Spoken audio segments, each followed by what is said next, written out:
প্রধানমন্ত্রী বাসভবনে উচ্চ পর্যায়ের বৈঠকে যোগ দিয়েছেন প্রতিরক্ষামন্ত্রী রাজনাথ সিং, জাতীয় নিরাপত্তা উপদেষ্টা অজিত ডোভাল, কেন্দ্রীয় স্বরাষ্ট্রমন্ত্রী অমিত শাহ এবং বিদেশমন্ত্রী এস জয়শঙ্কর। কথা বলবো, আরো আপডেট জানবো। এই নিয়ে কথা বলে রাজীব চক্রবর্তী আমাদের সঙ্গে রয়েছে।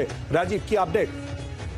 শিলাদিত্য, দেখো, বাংলাদেশের উদ্ভূত পরিস্থিতি এবং সে দেশের প্রাক্তন প্রধানমন্ত্রী শেখ হাসিনা যখন ভারতে এসে পৌঁছেছেন তখনই তার সঙ্গে দেখা করেছেন আমাদের জাতীয় নিরাপত্তা উপদেষ্টা অজিত ডোভাল, এবং তারপর অজিত ডোভাল তিনি দেখা করেছেন বিদেশ মন্ত্রী এস জয়শঙ্করের সঙ্গে। আর এত কিছুর পর প্রধানমন্ত্রীর বাসভবনে এই মুহূর্তে একটি উচ্চ পর্যায়ের বৈঠক শুরু হয়েছে, যে বৈঠকে প্রধানমন্ত্রী ছাড়াও উপস্থিত রয়েছেন জাতীয় নিরাপত্তা উপদেষ্টা অজিত ডোভাল, স্বরাষ্ট্রমন্ত্রী অমিত শাহ, প্রতিরক্ষা মন্ত্রী রাজনাথ সিং এবং বিদেশ মন্ত্রী এস জয়শঙ্কর।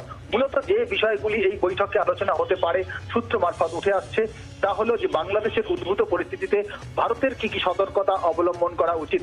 যদিও আমরা জানি অবিলম্বেই ভারত বাংলাদেশ সীমান্তে কড়া নিরাপত্তা বলয় তৈরি করা হয়েছে এবং বিএসএফ কে অ্যালার্ট করা হয়েছে।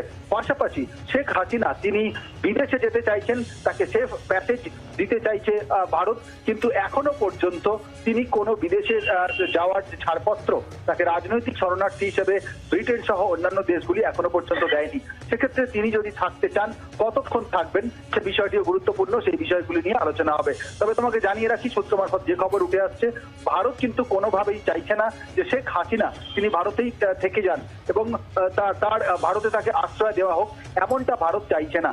যে কারণে তাকে কতক্ষণ রাখা হবে এবং তিনি অন্য কোন দেশে কখন যাবেন সেই বিষয়গুলি নিয়ে যেমন আলোচনা হচ্ছে, তার পাশাপাশি ভারতের অভ্যন্তরীণ নিরাপত্তা নিয়েও কিন্তু একেবারে আলোচনা হচ্ছে এবং সেক্ষেত্রে সরকার কি পদক্ষেপ করবে এবং সরকার বিবৃতি দিলে তা কি বিবৃতি হবে সে বিষয়ে কিন্তু আলোচনা হচ্ছে আজকের এই